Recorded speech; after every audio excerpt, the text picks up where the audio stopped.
Miss Hope. Hey, I have a question. Like, do you see this? Is it, can you read it or is it backwards? Because I went to mirror my screen so my stuff would, you could read it, but it said it was already mirrored, but I don't feel like it's backwards. That's what I thought. I wonder why it's, let's see. There, that's better, huh?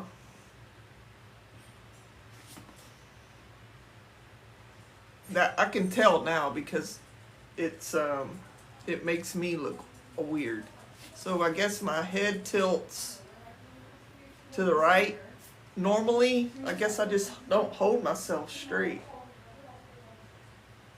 It's weird, it's trippy. It's like when I move it one way, but it's really the other way. Piper, what are you doing?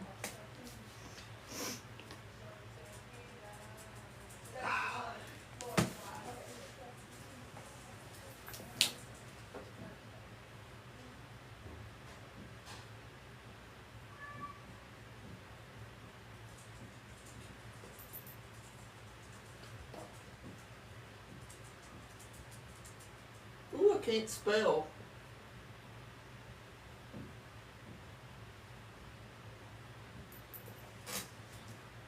Ha! Yeah, I had a good day. It honestly wasn't as, oh, thank you, Hope. It wasn't as bad of a Monday as they normally are. We'll say that. Because sometimes Mondays are bad. Hey, hey, you talking to my live stream? Oh, hey. But here lately, probably the last couple of weeks, Fridays have been so hectic. Hey, Noodles.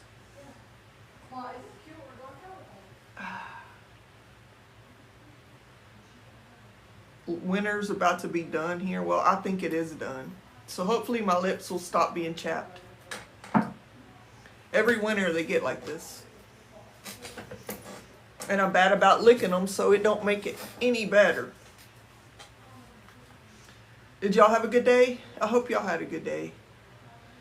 But yeah, so the past like 3 Fridays, it's just been slammed at work. I don't know why they want to start doing that. I don't like that little thing they got going on. But they ain't got it going on. But then like today it was kind of real slow. And then as the week goes on, it just gets worse and worse and worse. So yeah, fun times. You know, it may be that, but it never used to because I have vaped.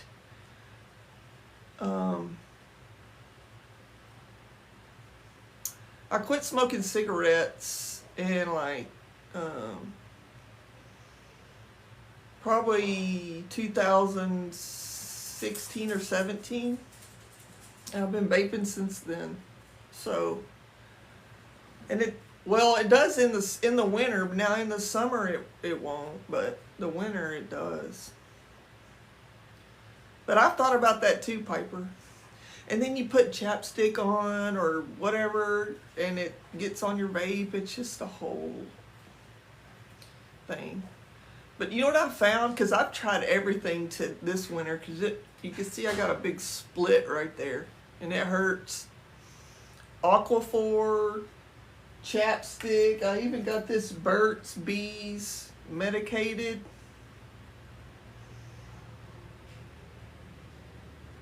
And it stinks, but it works.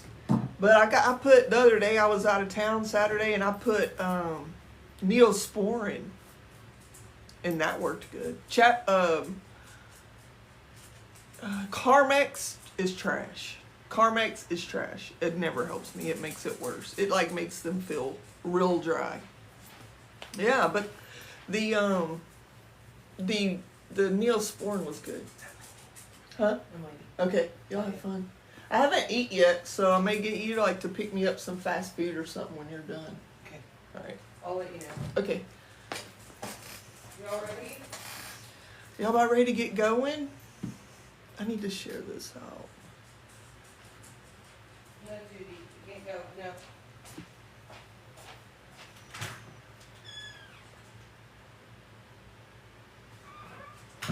This Miss Raylene in here. Girls, are y'all ready? There goes my eyebrow.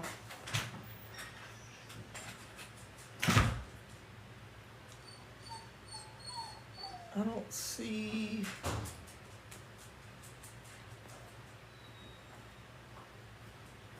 I had Raylene in here. I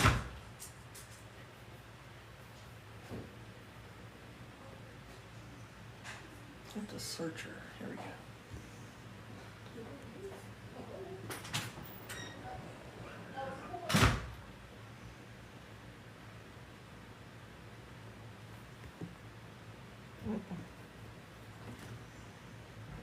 Now, well, where'd it go? I selected them. Did I share it? No. Sorry, y'all. I'm gonna get this one day. One day. I know my eyebrow probably going 90 to nothing.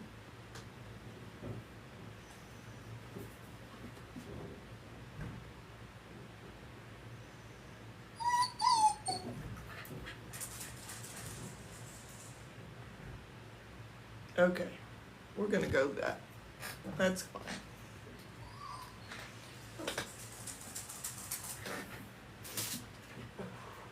Piper, I don't know, were you around back last summer and I quit vaping for 80 days? 80 days I quit. Down the drain. Hey everybody, welcome in. So we're about to do chapter 5. Chapter 5. Yeah, so I quit for 80 days. Hey Scooby-Doo, hey. It's so hard. You know, I don't do anything, I don't have any other habits. Throughout my life, I've stopped, you know, anything else, or I don't really drink. Maybe once or twice a year, I may have me some tequila shots. Hey, Lee. Hey, Mom. Hi. And, hey, Raylene. There you are. Hey, thank you, Lee. I don't do any rugs, nothing like that. But the vape has been the absolute hardest to stop. And I quit for 80 days back in the summer. And then we went to Mexico on vacation. Thank you, Grandma. And of course, in Mexico, I had to drink some tequila. You know, that's just how it goes, right? Thank you. Thank you for that. And that got me started back. It's my fault. It ain't blaming nobody but me. My choice. But, yeah, I gave in. Thank you, Miss Raylene. But nicotine is hard. For me, it's been the hardest of anything else. I could lay anything else down. Hey, Miss Candace. Hey, thank you, Hope. That's pretty. But the nicotine, no, I can't. Well, I can. I have. So, chapter 5. And also, let me show y'all in here real fast. I started downloading, Sundays we did chapter 3 and 4. And I uploaded them onto my YouTube just so if anybody missed them, they could watch it. But my YouTube is Texas Tomboy.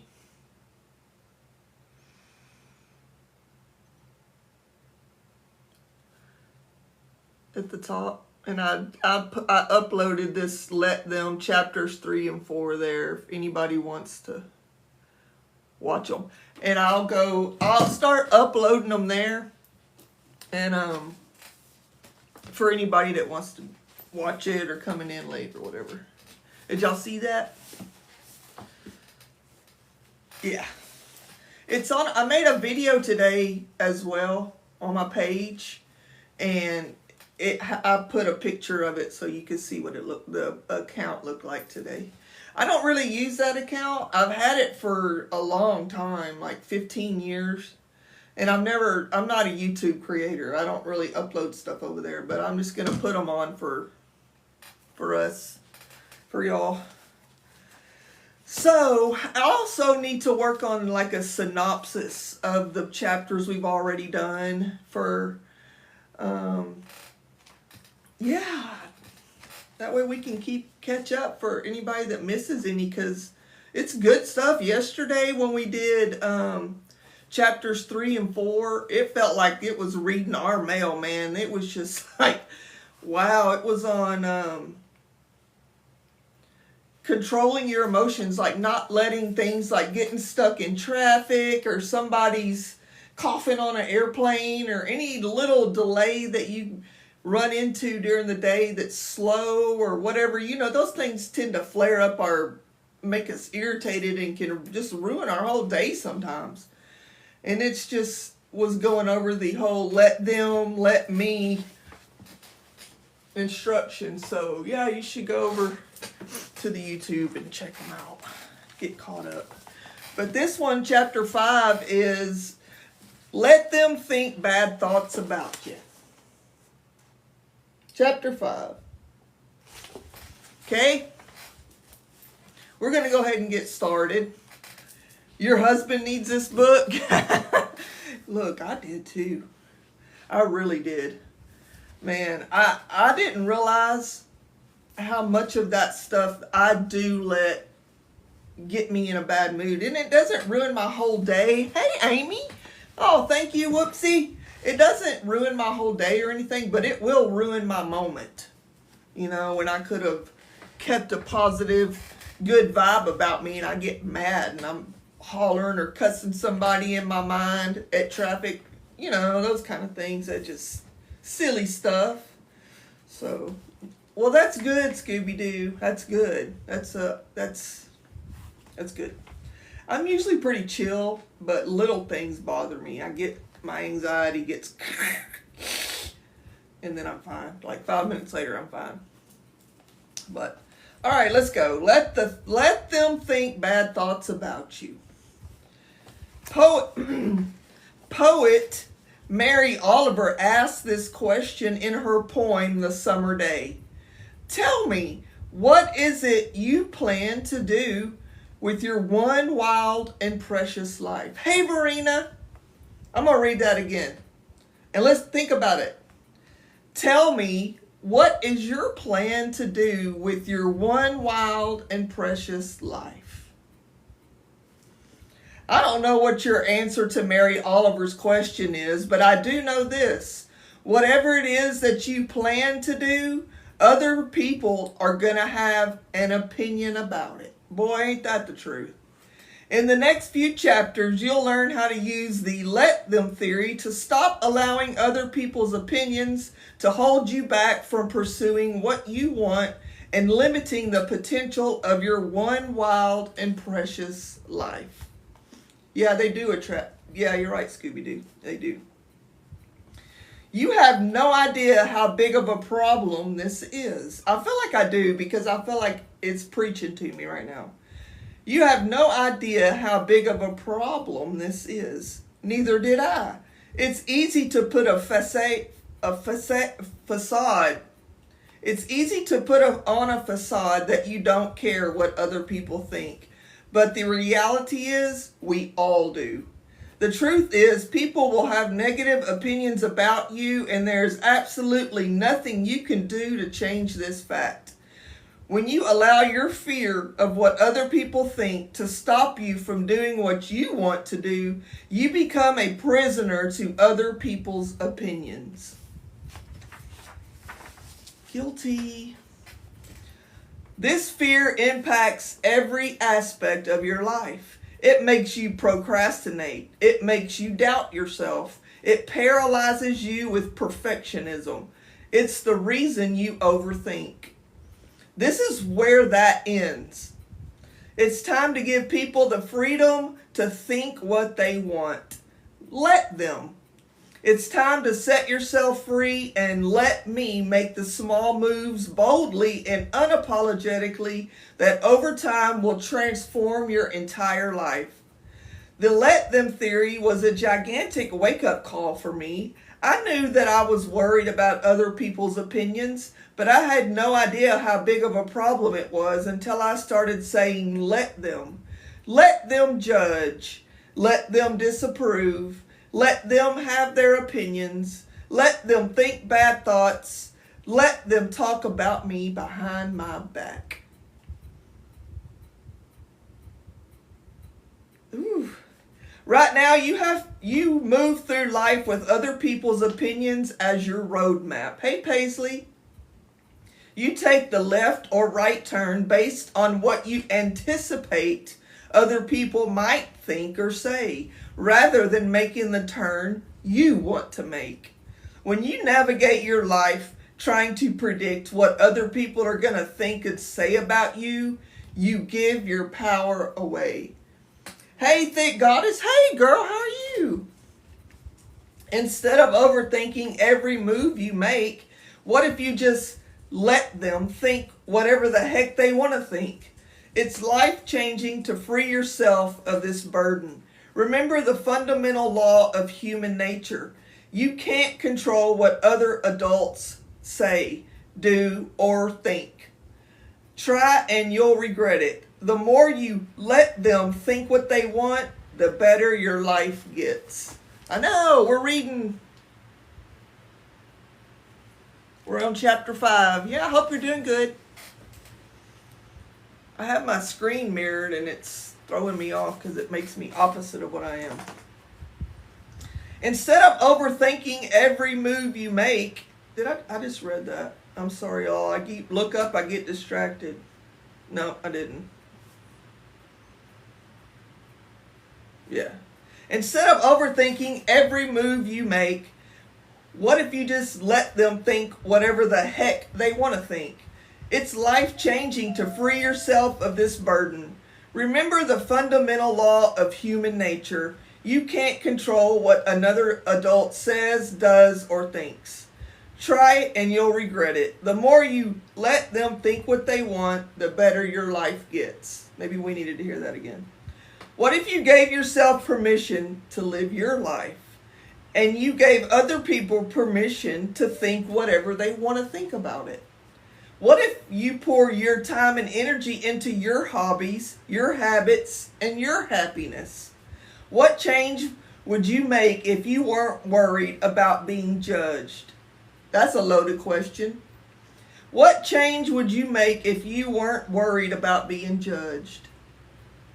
What is something that you are afraid to admit that you want? What belief are you nervous to be more vocal about? What have you been too scared to try to do that you've never done before? Hey, Grandpa. What challenge or race or adventure have you been secretly yearning to do? What do you wish would happen at work but you're too afraid to ask? What conversation have you been avoiding? What picture have you been waiting to post? That last one really hits home for me. Does any of that ring a bell with you guys? Because it does with me. Wow. Welcome to your biggest roadblock in life. 10 years ago, I was just starting as a motivational speaker.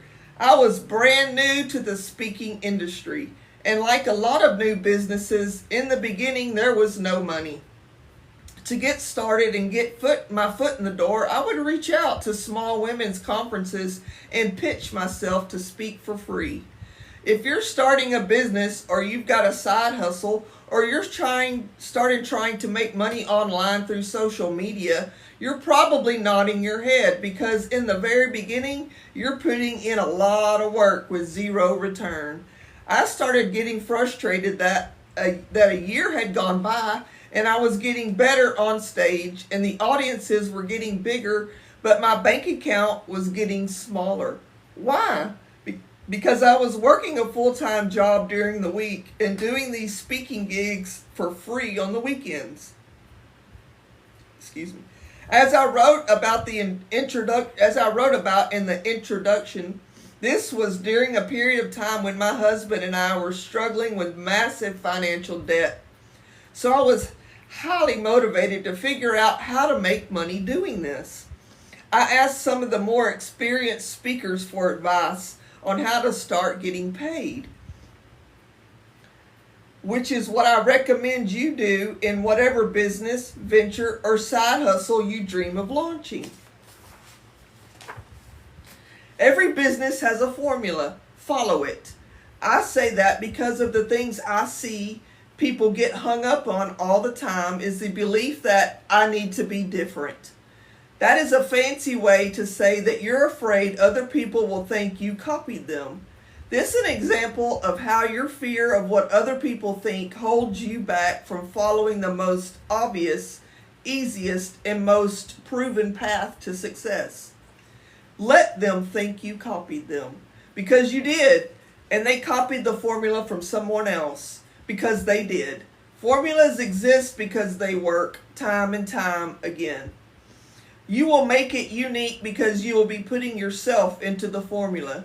Do not reinvent the wheel. Follow the formula and use it to your advantage, which is exactly what the experienced speakers told me to do. Every successful speaker does the same three things, and until you do these things, you're not really in the speaking game. Here's what they told me to do. Number 1, build a simple website with photos of you on stage, plus a description of your keynote and the main takeaways. Number 2, get testimonials from a few event planners at past events and you have spoken at and put them on the website. And most important, number 3, start posting about speaking online. Turn your social media into your marketing. Post photos from events. Post content related to your speech. Post photos with the event planners that hire you. Social media is how people find you. Social media demonstrates that you are a player in this industry. And social media is what will lead people to that one-page website so they can book you. That is the formula. Follow it and you will start getting paid. So armed with that advice, I knew exactly what I needed to do. Plus the stakes were really high. I needed the money to get my family out of debt, and it was very clear what I needed to do. But did I follow the formula? Not really. Yes, I created a website. Yes, I asked for testimonials and put them on the website. But did I put it on social media? Nope. At the time, my social media was personal. It was filled with photos of my kids, pictures of family trips, and selfies with my friends. All of my followers were friends, former classmates, and family members. I had never posted anything about my desire to become a motivational speaker or the fact that I had been doing it for free for over a year. And if you've ever wanted to use social media to launch a business or promote some new aspect of your life or to share your art, you know how hard it is to look at your account that has only photos of your personal life, hey Lisa, and make the decision that you're going to turn this into a marketing channel. It took me 2 years to start posting about my business on social media. Why? I bet y'all know why. Because I was afraid of what people would think. Who were you afraid of, Mel? My friends. I worried that if I stopped posting photos of my kids and pictures from barbecues and get-togethers with extended family and started posting photos of me speaking at conferences, that people would judge me. Yep. Who does she think she is? Who the heck is hiring her to speak? What does she possibly have to say? What a phony. I tried to post, but I'd thumb through my phones from the event and select one or two. Then the fear would kick in. As I drafted a caption, I would start to feel worried about other people's negative opinions. Does this sound too arrogant? Is this caption professional enough? If I post this, will people unfollow me? Will my friends think I'm full of myself? Should I start a separate account from scratch? I would then convince myself that it wasn't worth it to post. You want to know why? Because I burned through so much energy trying to craft the perfect, most compelling, and marketable image and caption, something that would both promote me and ensure no one would think a negative thought, that I exhausted myself. I created hundreds of draft posts, and they just sat there in my drafts for years. And when I did get the jolt of confidence to post, I would leave it up for 5 minutes and check it obsessively. And if there weren't as many likes as I wanted or comments weren't positive as I had hoped, I would delete it. This stupid fear kept me from marketing my business, something I wanted to make my full-time career. For years, I gave other people's opinions more weight and importance than my own ability to get ahead in life. Talk about giving your power away. And when I look back at it now, it makes me sad.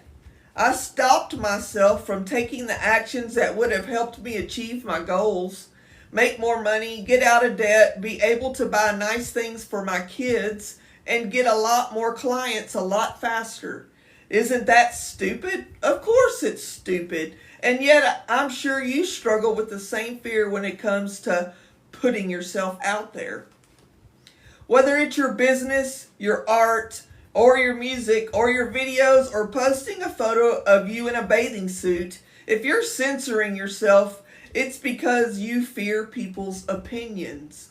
That's why you cover up your acne and insist on standing on your good side in every photo. And this is the same reason why you don't speak up at meetings. Online, you are afraid to look bad, and at work, you're afraid to sound bad. You're afraid of what other people will think if they see the real you. Every time you edit what you post, or stay silent in class, or at work, or hide in the back of the group photo, you are engaging in self-rejection. The one telling yourself that you're not good enough. You're the one telling yourself you're not good enough. The constant questioning, editing, deleting, overthinking, and asking other people, does it look good, only magnifies your self-doubt. And you want to know the crazy part? You're doing it to yourself. I did too. Most advice on this topic sucks. Most people will tell you, just stop caring what other people think, but no one tells you how. It's time for a new approach. Using the let them theory, you'll adopt a revolutionary approach to squashing this fear once and for all. Give people the freedom to think negative thoughts about you. It is a radically beautiful idea that will unlock your confidence, free your self-expression, and catapult you into a whole new chapter of your life. Give people the freedom to think something negative about you. Let them. It not only works, it's science. Y'all doing okay? I'm going to take me a drink. That's pretty good, huh? I know she's talking to me for sure.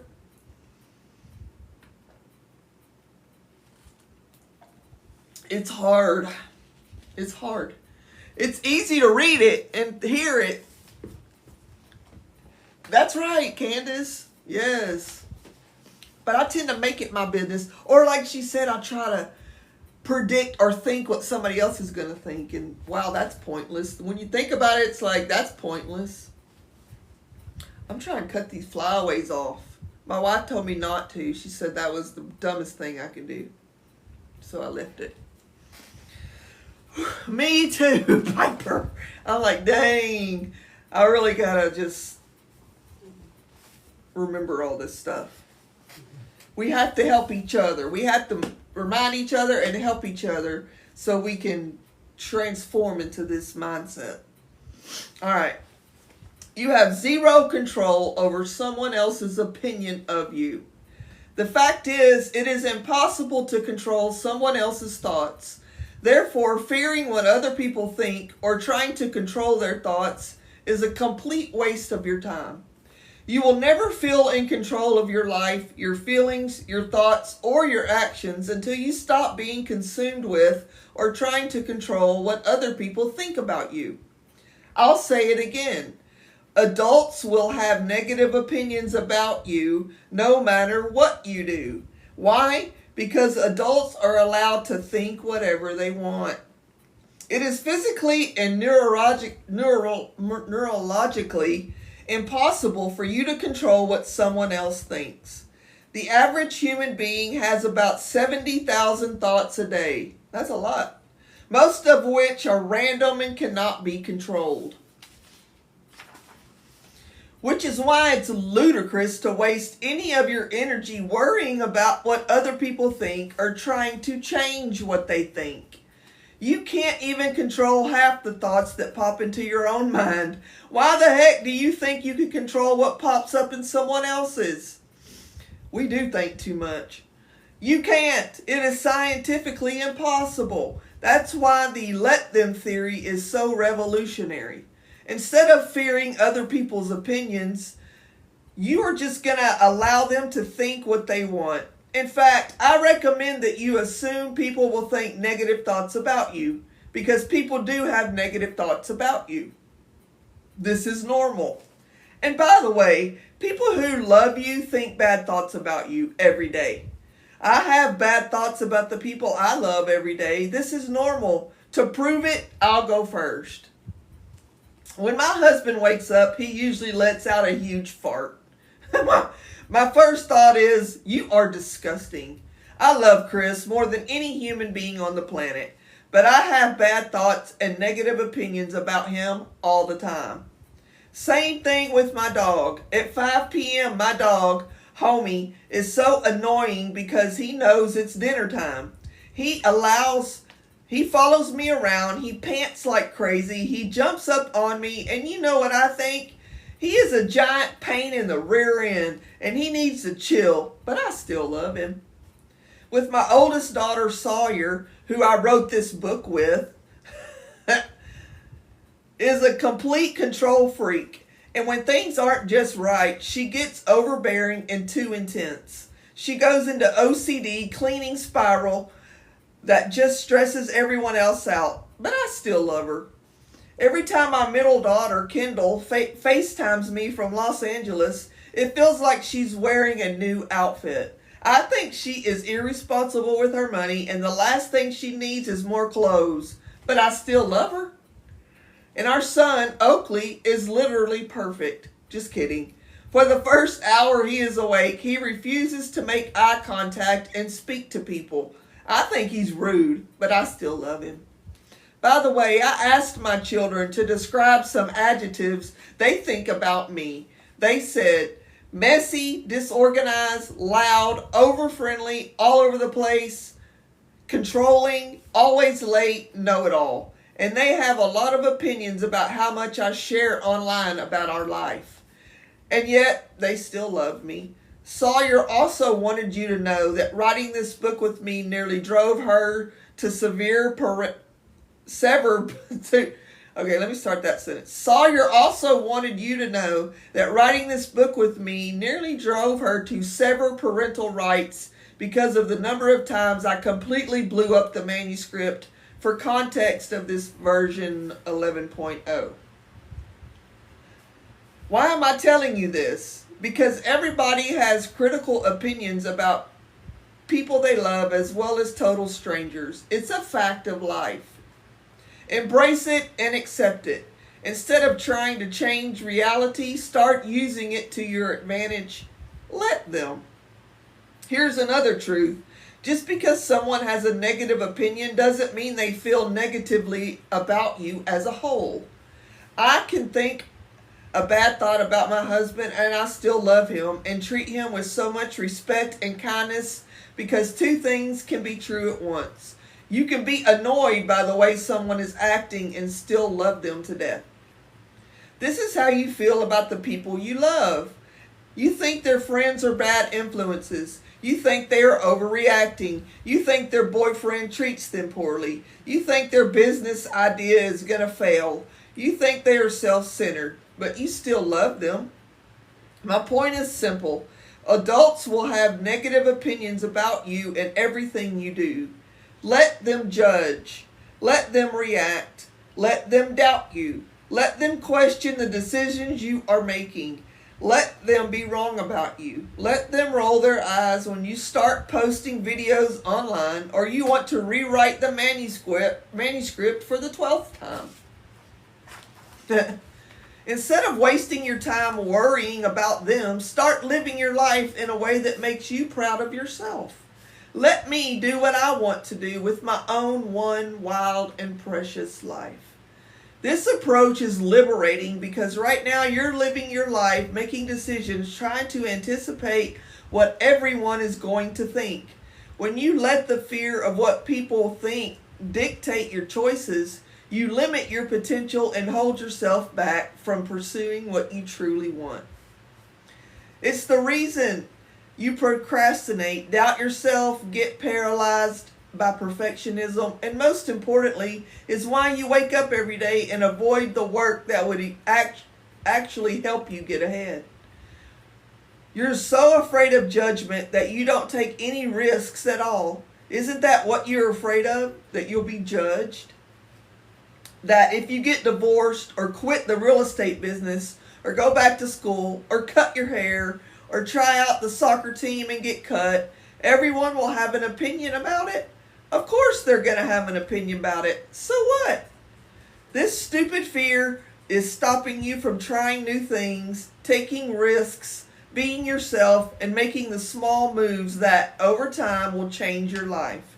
How sad. The let them theory will help you be more courageous. Doesn't it just seem smarter to accept reality and give people the freedom to judge you? You can't control what someone thinks, so there's no reason why you should be afraid of it or allow it to stop you anymore. Your time is way more valuable than that because you've got important things to do with this one wild and precious life. Starting today, you are going to grant people the freedom to let them think negative thoughts about you. Let them. Hold on. Oh, we still got a little bit. Let me get me a drink. Y'all okay?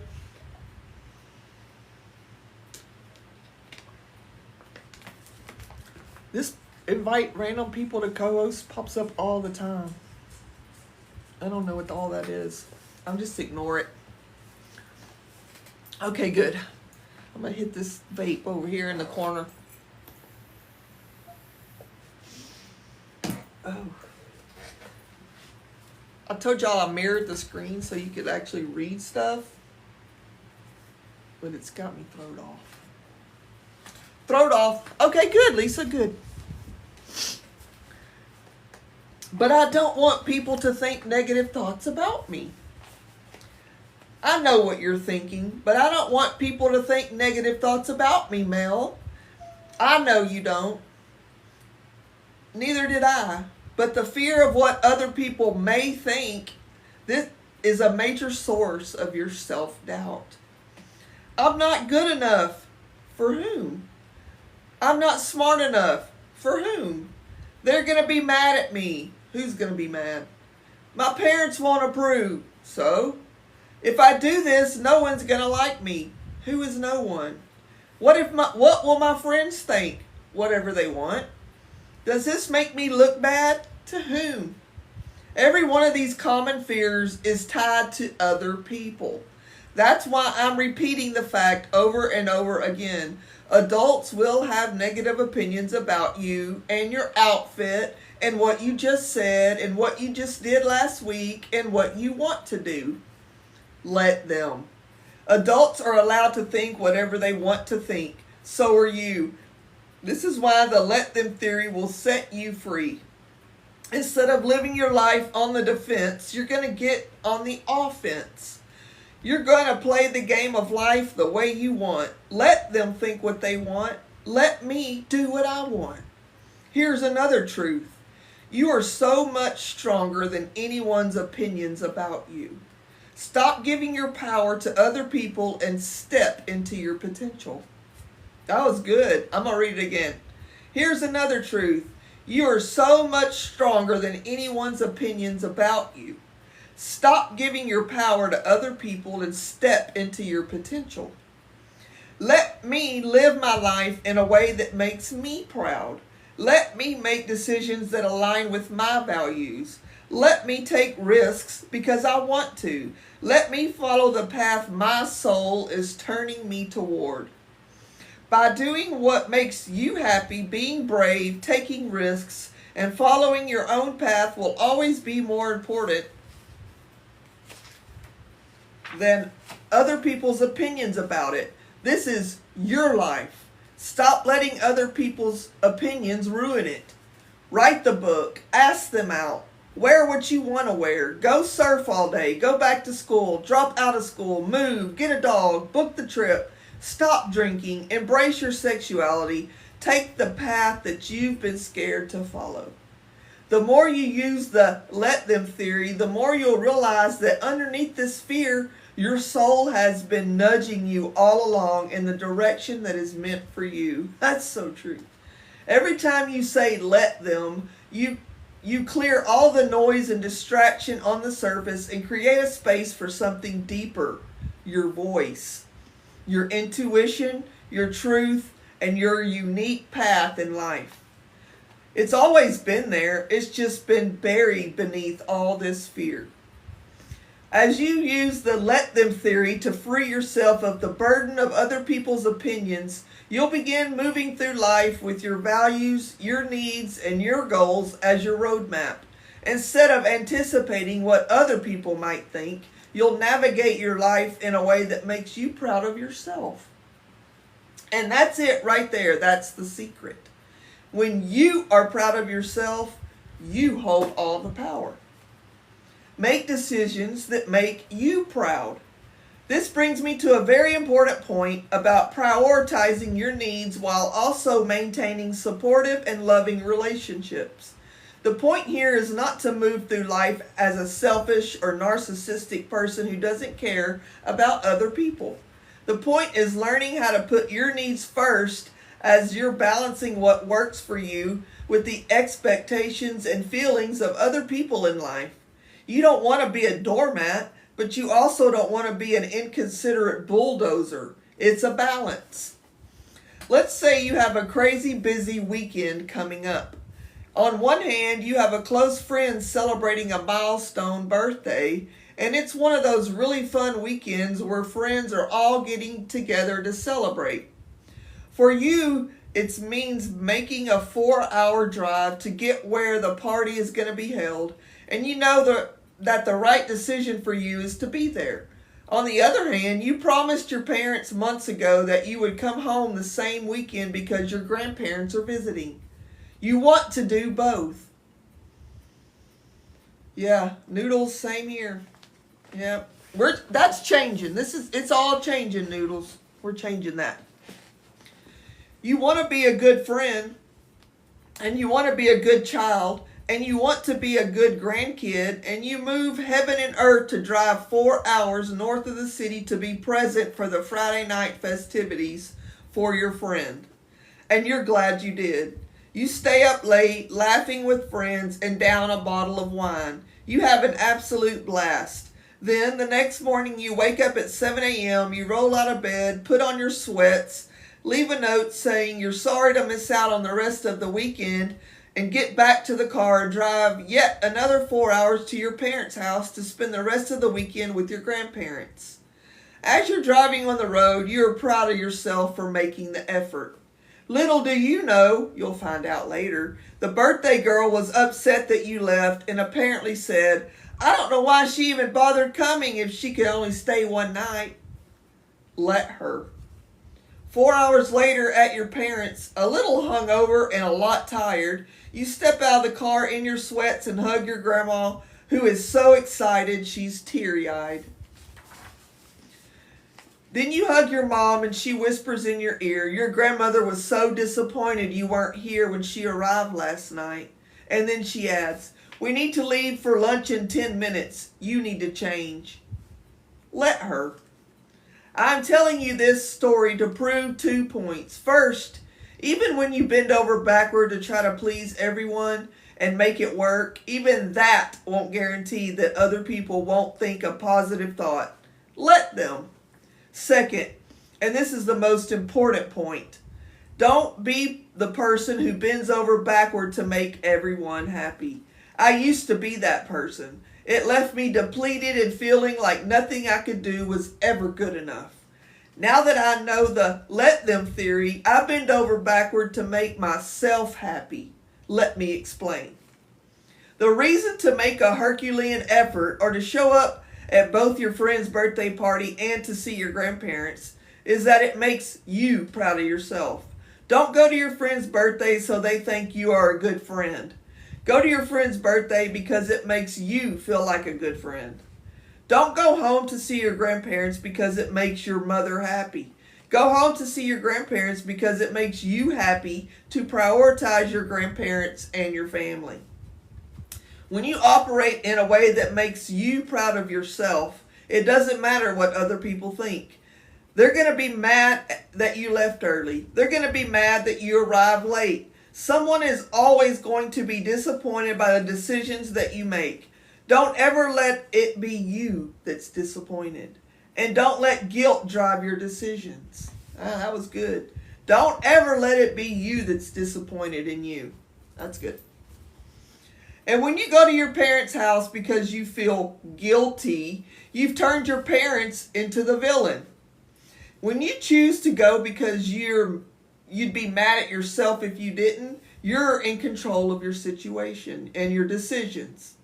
This is a very straightforward example of how to stop worrying about what other people think and let your values drive your decisions.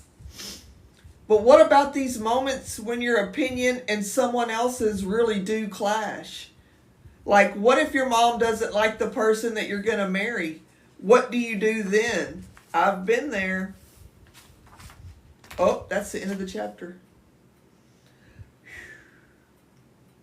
My mom was not happy about me marrying a woman, I can tell y'all that. Not happy one bit. But it is what it is.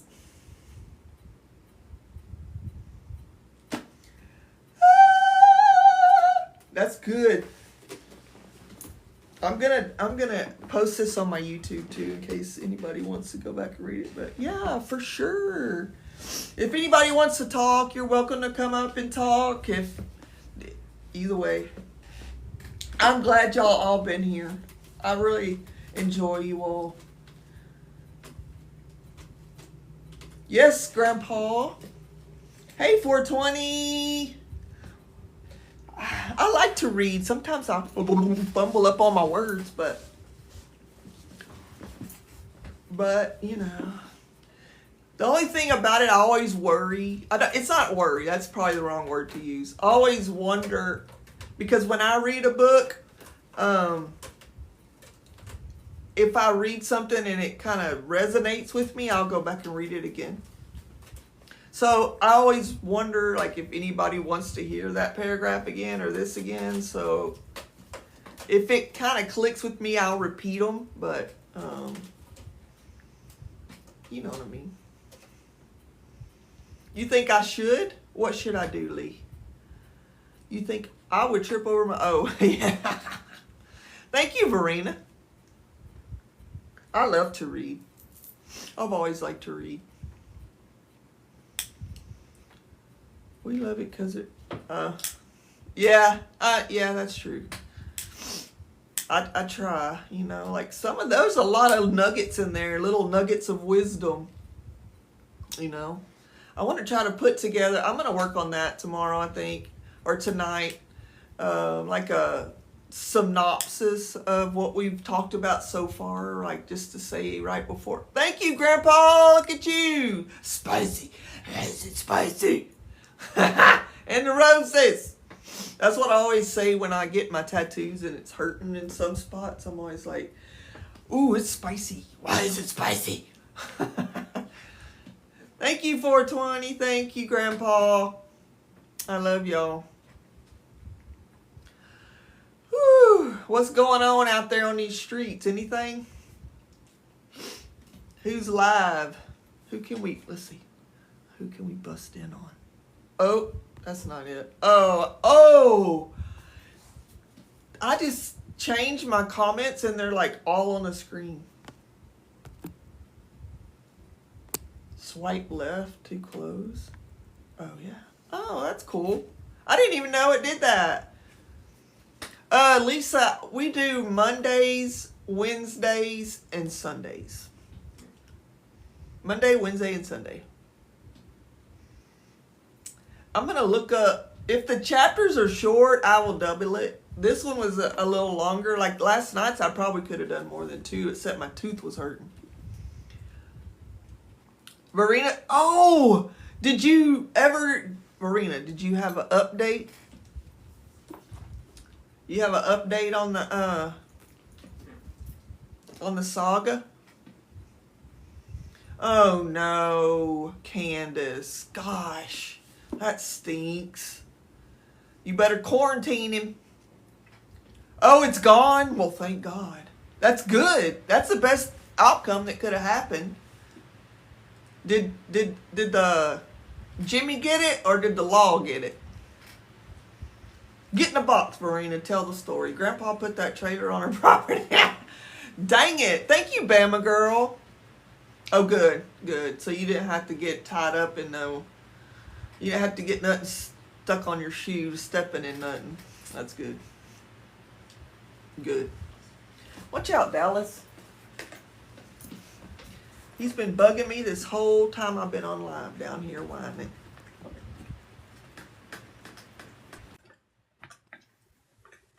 Yeah, the camper is gone, and the guy also, Jimmy Neutron, got a piece of paper that said that if he comes back on the property, he will be criminally trespassed. Well, that's good. Did you Yep. see him or it was just gone when you Oh, went? I saw him. No. Was he sketchy looking? Yeah. Well, he wasn't as sketchy looking as I thought he would be. Yeah. He actually looked kind of, he was dressed kind of nice. I thought he was going to have on old raggedy old Yeah. clothes, but no, he had a nice shirt. It was tucked in, and I mean, he looked okay. Well, that's good. I mean, I'm glad that he Yeah. was, hopefully he was respectful and he knows that he can't be parking nothing on your property no more. Everybody's upset because their second home is gone. And Grandpa, Yeah. I went through it. I went through it today, and there was not a couch in there because I was going to get the couch out if they had one. I don't know if you'd have No. wanted it anyway, Grandpa. Oh, Grandpa will take anything at this point. Yeah, probably. Yep, he'll take anything. Oh, I was gonna show y'all some of you that are in here that weren't in here earlier. So these videos I'm putting on I'm just uploading my lives onto on my YouTube for people who miss it or are late or something. Can y'all see that? Is it blurry? It's too blurry. Can't see. Goose? It's Texas Tomboy is the name of the account. Oh, okay. I can't. Yeah. Texas Tomboy. What's he do? That's my YouTube account. That's you. Okay. I'm just I'm uploading these lives over there because some people miss them, and that way they can go back and watch it. Oh, that's a good idea. If they want to. What did the goose mean? That's one of my nicknames in high school. Oh, okay. Let me tell you the story. Yeah, I do. When I saw Goose, I was thinking about the guy on Top Gun. Yeah, it wasn't. It wasn't. I will, Salty. I'll upload it tonight. It wasn't high school. I'll take that back. I was an adult. It was.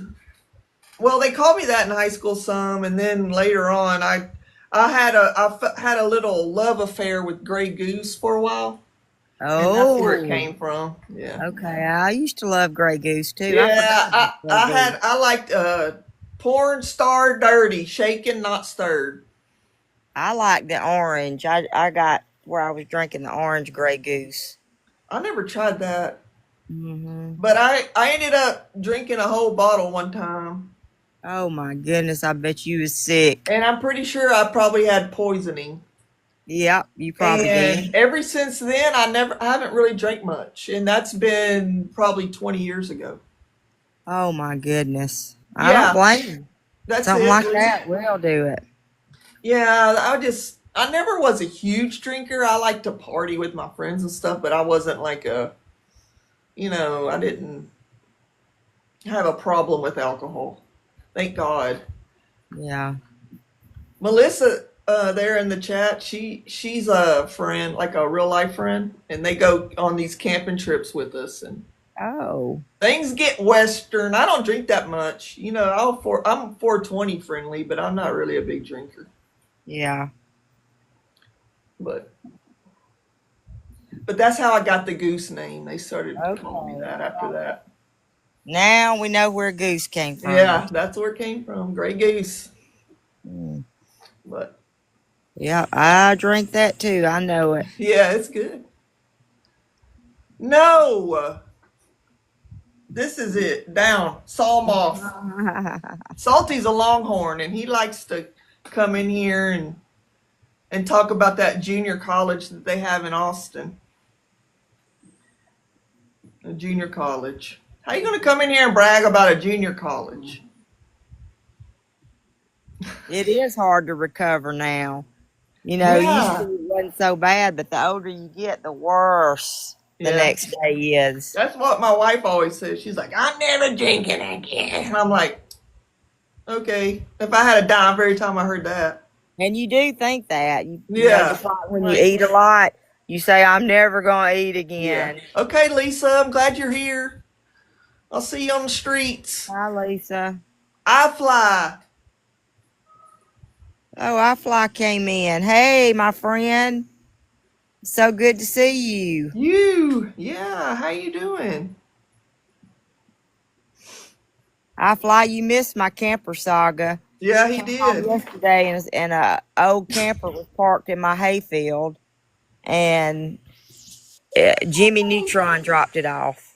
I gotta go let him out. I'll be right back. Okay. Yeah, you know who Jimmy Neutron is? He's a daggum cartoon character. But after getting on here today and doing a lot of research and having all my detective friends with me, we found out his real last name.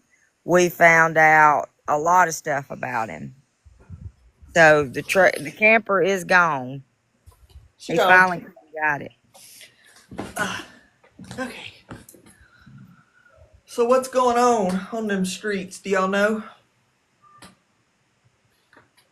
No, I think Diana's live. Okay. All right. Well, I guess we Yes, can go see what's going on out and about. yes, he did get it before dark. He got it like 30, 45 minutes ago. I'm glad he got it, and I'm glad you didn't have to go through any drama to get it Yeah. gone. Oh, it was As a well, pretty. I know you It was did, but about 30 hours of some yeah, drama, but yeah, you did. You did it have to wasn't deal. like weeks of it.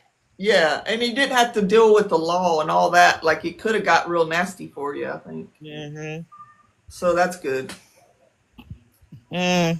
The law did come. Oh, they did. Yeah, my husband called the law Oh, because when he come home from work, it was still there. oh, yeah, He didn't yeah. know that I had been dealing with it all day, so he had the guy criminally trespass. Oh, that's good. Yeah, so if he comes back on the property, then he can be locked up. Well, good. Maybe I'll keep him away. He may learn a lesson today. I hope so. Melissa, I think it's I am in too, July. Sherry. He's gone next. Don't you worry. He's the next one out. Do you think he knows? I can't do nothing with him. He's out bothering the neighbors not too long ago. And now this. Yeah, he's gone. He's out of here. Yeah. Hey, Mr. Too Cradle. sketchy for me. Way too sketchy for me. Yeah. Well, I'm glad oh, yeah, there is a spring and summer. I don't know when it is either. Krista looked it up, and I think she even called them, but the cabins were all full. But I don't know when. I thought it was in the summer, but maybe not. I think Kay and them are going. We can tent camp, but it's just going to be hot as hell. We do have an Oh, that'd AC. be miserable.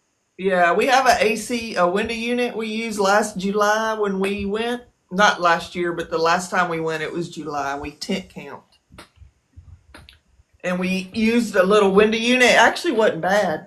It was hot, but the cabins are much better.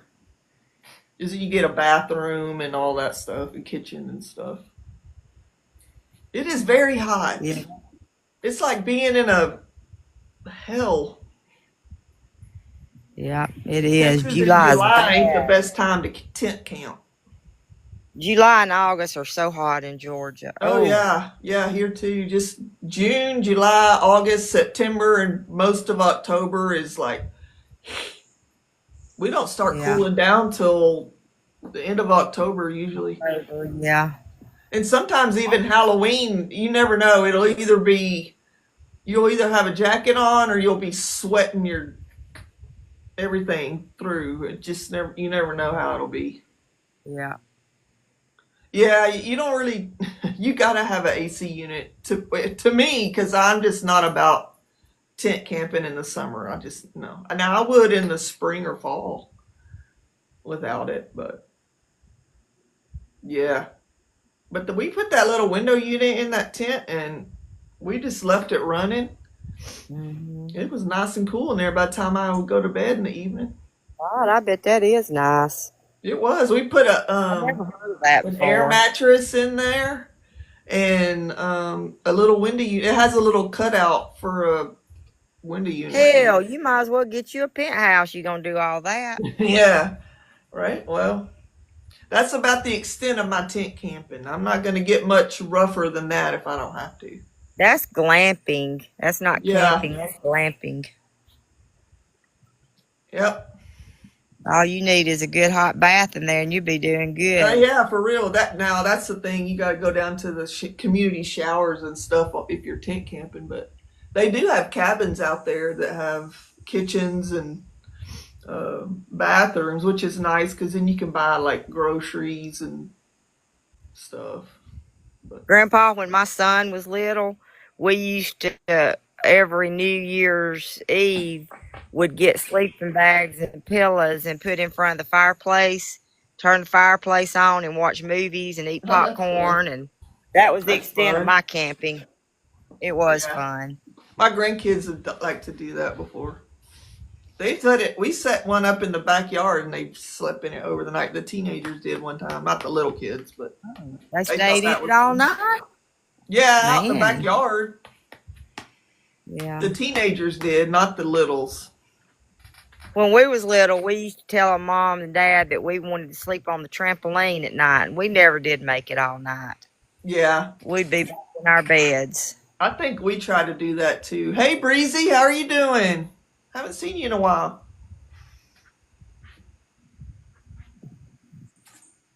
No, didn't make any pew pew sounds.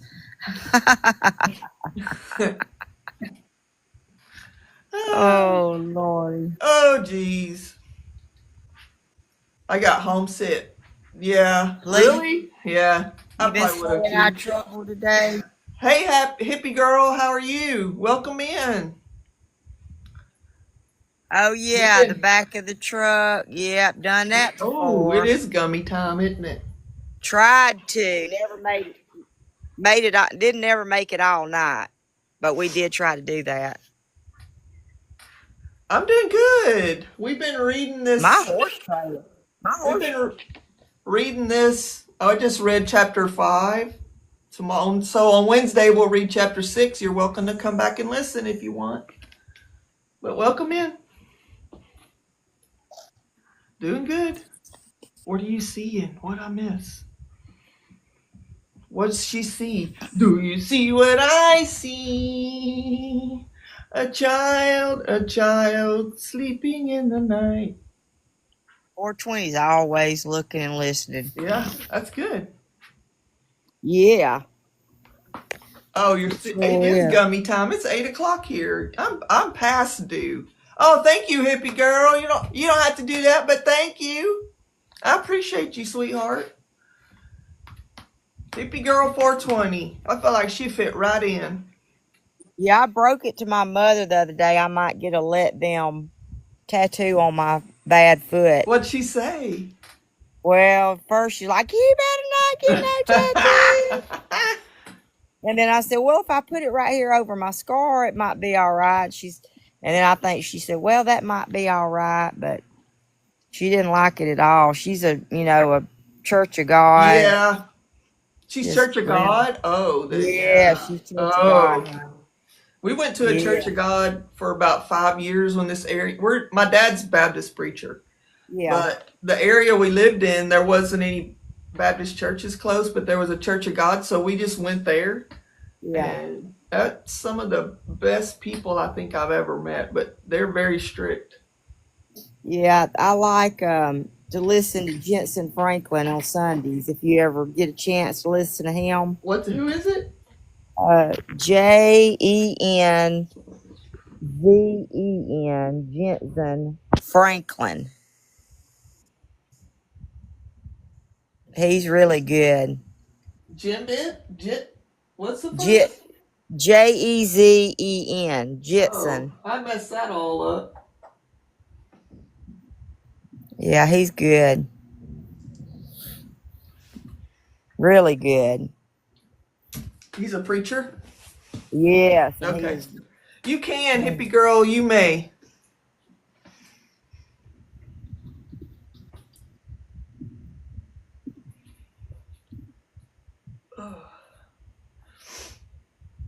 My sisters told me we were headed home from my dad's funeral. Oh, they told on you. Oh, wow. About your tattoos or what?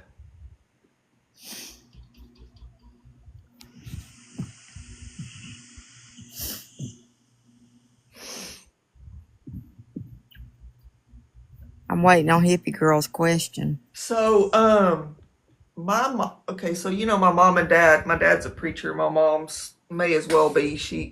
They're, I see your flag. Did you, sir? No, I didn't. I didn't.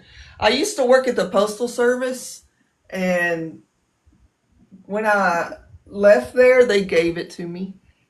And this was the one that flew over when Reagan passed. Hmm. Yeah. Oh, I love that. Yeah, and it's all frayed down here from flying over the post office. Oh, I don't know if you can see it. Oh, wrong way. Yeah. Yeah, they gave it to me when I left. It's kind of cool. Oh, yeah. Well, thank you for asking, but no, I didn't. I just liked it. Just a fan. Just a fan of the yeah, country. it is pretty. But yeah, Reagan passed when I worked there. I think it was Reagan, pretty sure it was. Yeah. And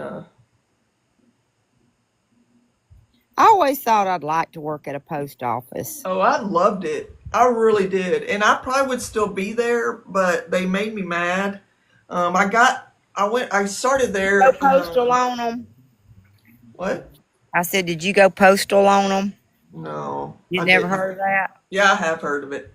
Oh. But I did get robbed when I worked there. What? To the head with a 45. No I did. way. What in the Yeah. world? What was they looking for? To rob the place. Um, Why would you rob a post office? well, they do have a lot of money there. They sell money orders and stuff. Like but he didn't pick the best time to do it. You'd really need to do it at the end of the day, around the first of the month, when people buy a lot of money orders and stuff from the post office.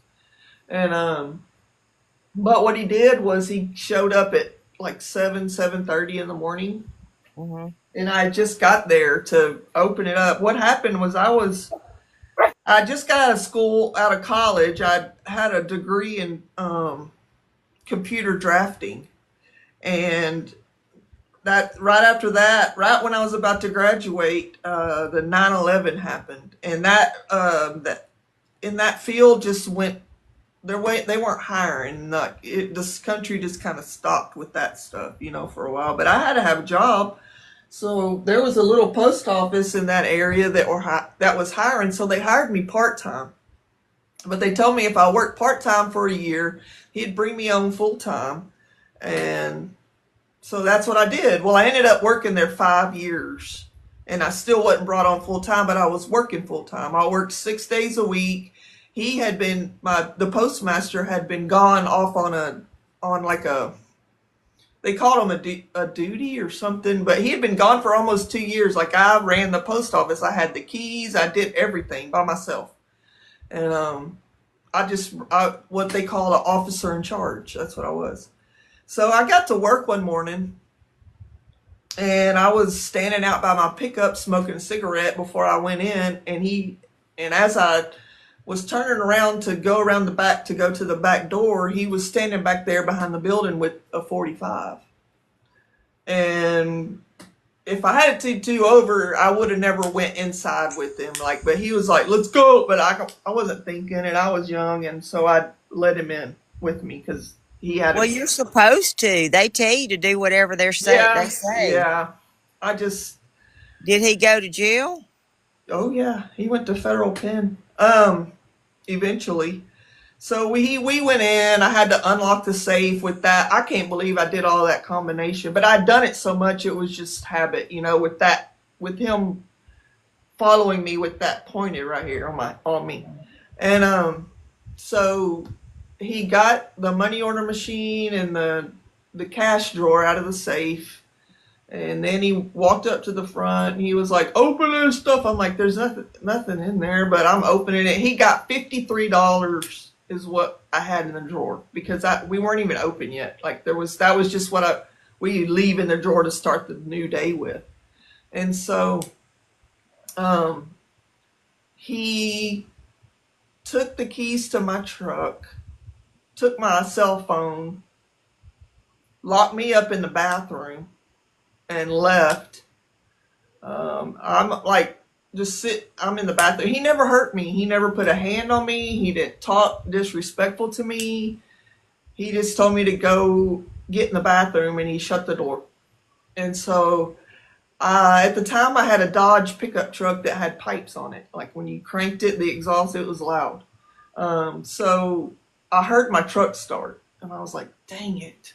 And then I heard my truck drive off, and I'm like, "Well, I guess he's gone." So I get out, I called 911, they showed up, and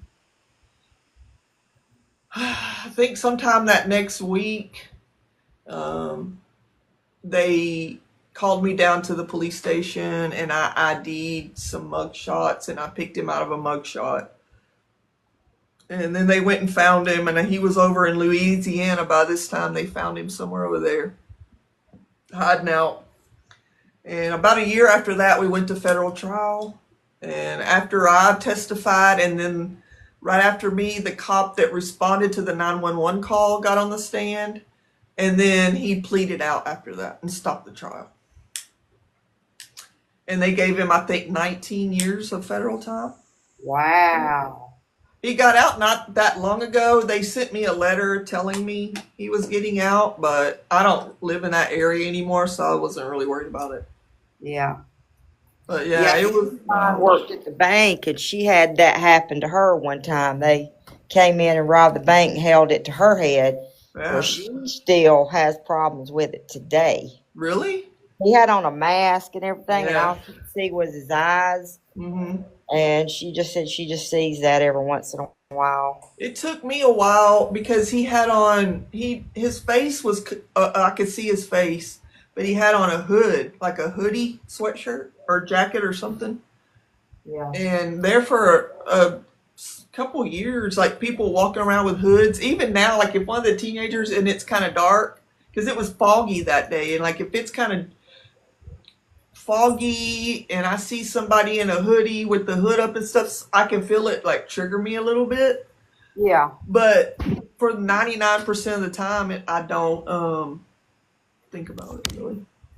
Yeah. Or even like if it's kind of dark around the house and I see one of them come around, if they have their hood up, it kind of like will startle me a little bit. And I think that's why.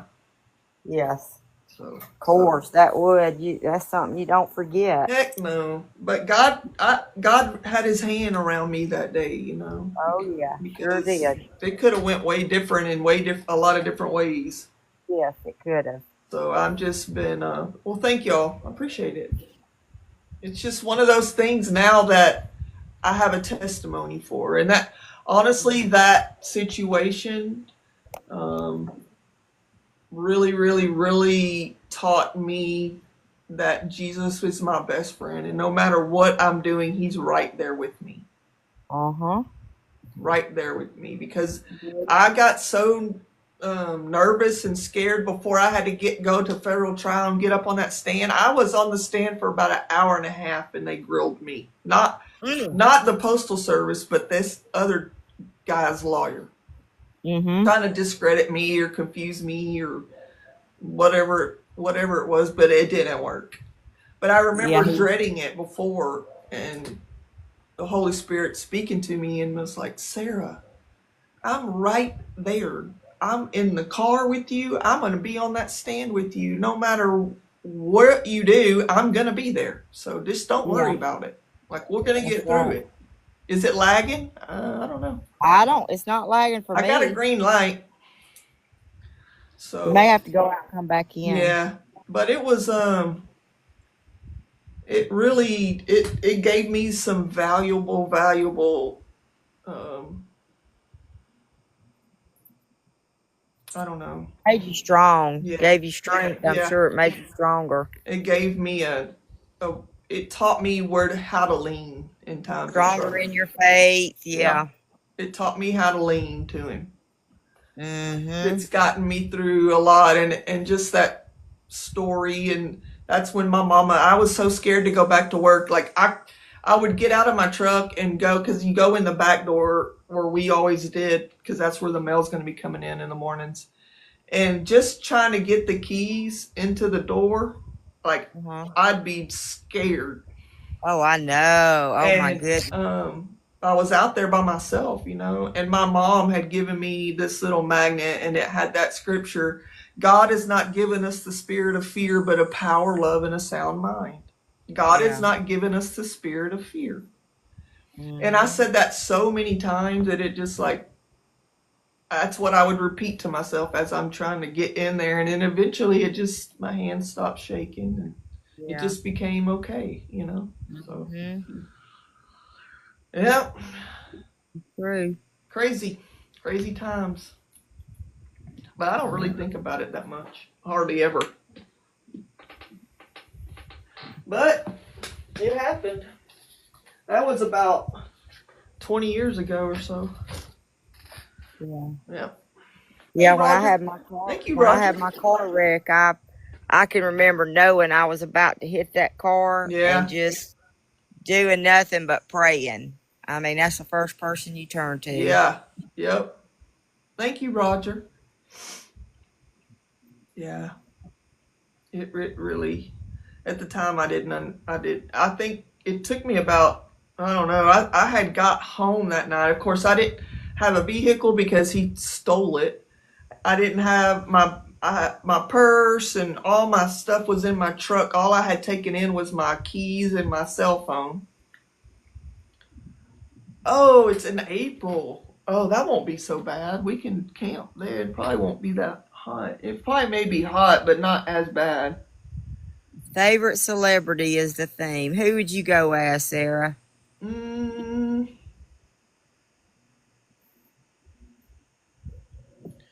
well, my favorite celebrity is probably Brad Pitt.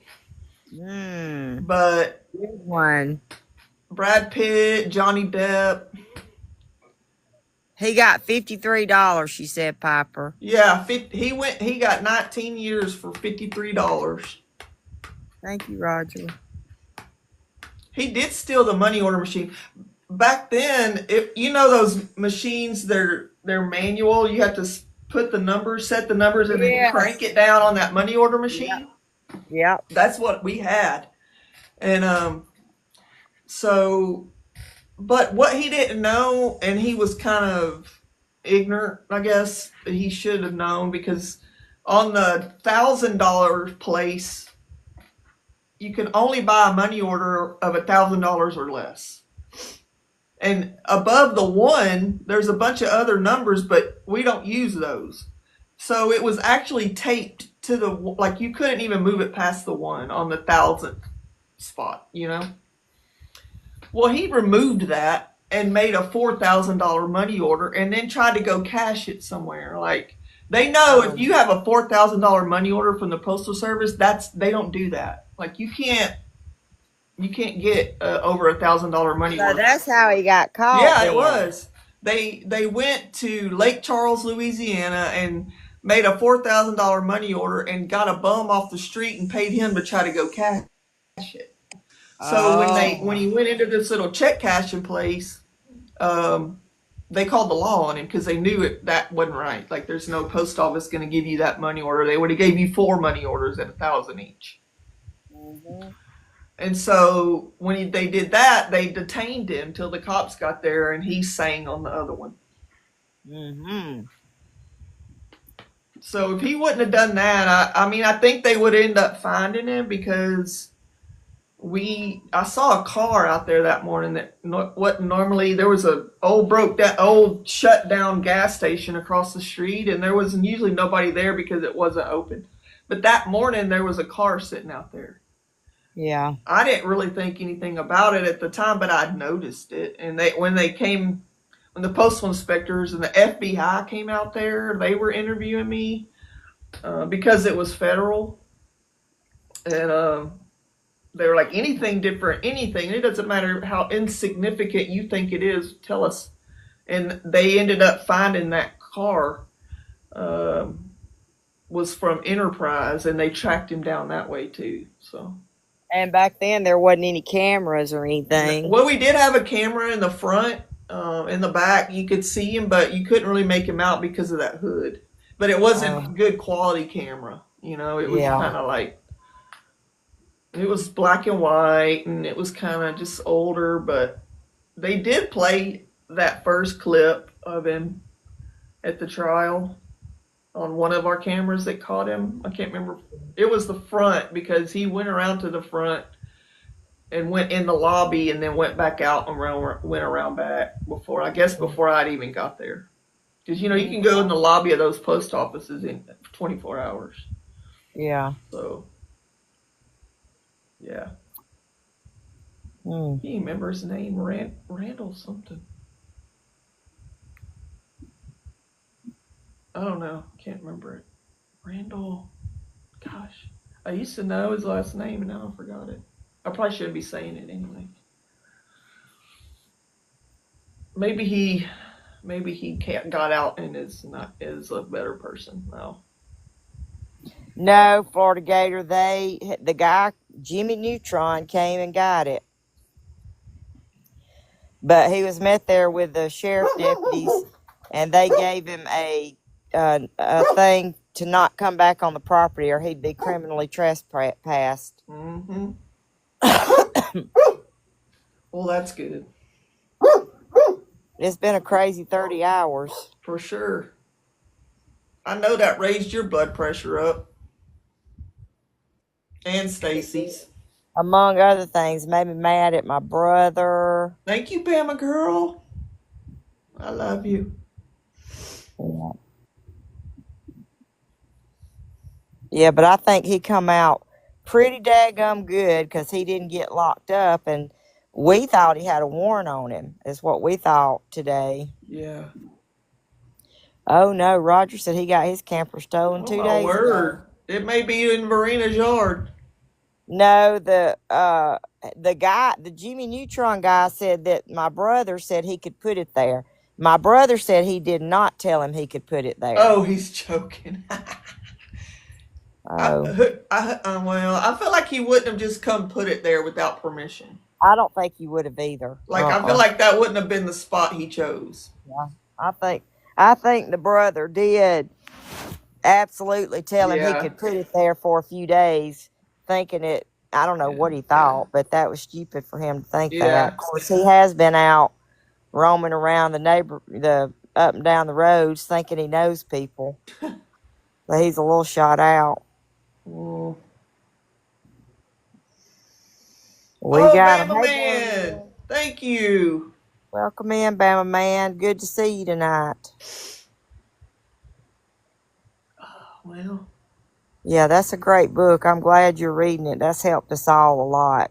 yeah, I'm gonna upload. I'll probably. Well, I'll just put it all on there. I'm gonna upload it tonight. This live right here on my YouTube. I made a video today on my page, and it's got my YouTube on it too. And we'll try to remember to pin that YouTube tomorrow when you're reading. Okay, yeah, let's do that. Yeah, and that way people can take a screenshot of it and go back and look at it. Yeah, that's it. Yeah, there it is. I put last night's in there, but I need to probably just go back and download all of them, the first 2 or 3 lives we've had. So there's just a set. Yeah, Yeah, I'll do that. that'd be good. Yeah, you got 22, nearly 2,300K. Nice. Thank y'all for the taps. That's cool. Yeah, I need to start paying more attention to them. I forget about them. they tapping you up here. They did. Tap, tap, tapped. They Yeah. tapped me all the way up to 22.9. That's a lot. Thank you. Yeah, that is. Thank you. I Good need deal, y'all. I need to learn all this stuff, all these buttons. It's a lot. When you go live, it's a lot, huh? It is a lot. There's a lot of stuff that I'm not used to seeing. So then I usually don't mess with too much of it. I'm just like, once I get it going, I just let it go. Yeah. But Well, Bama Man's got Bama Girl to help him a little bit too. yeah. You can run. She can run the show some. Thank you, Roger. Helping. Yeah. I think I'm gonna hop off here and figure out what I'm gonna eat for dinner. Oh, thank you, Roger. I scrolled out one time too, 420. I did that.